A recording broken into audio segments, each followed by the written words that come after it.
video forms part of a larger series of videos which walks you through how to use Zotero to manage your library and your references in Microsoft Word.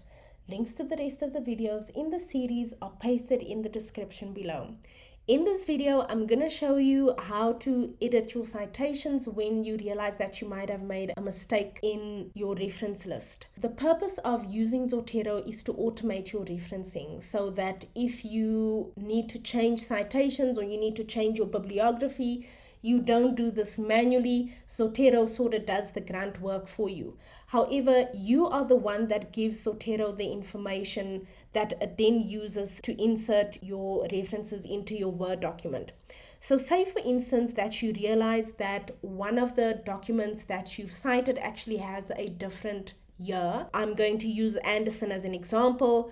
Let us say that we discovered that this wasn't supposed to be a 2006 publication. It was actually supposed to be a 2016 publication.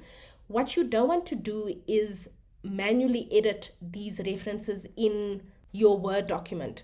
What you want to do is make the change in your Zotero desktop app where you have captured the metadata for your reference, change the detail there, and then come back to your Word document to refresh that. So I'm going to go to my desktop app now.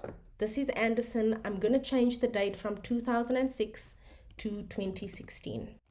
Once I've updated that, I can go back to my Word document and click on refresh.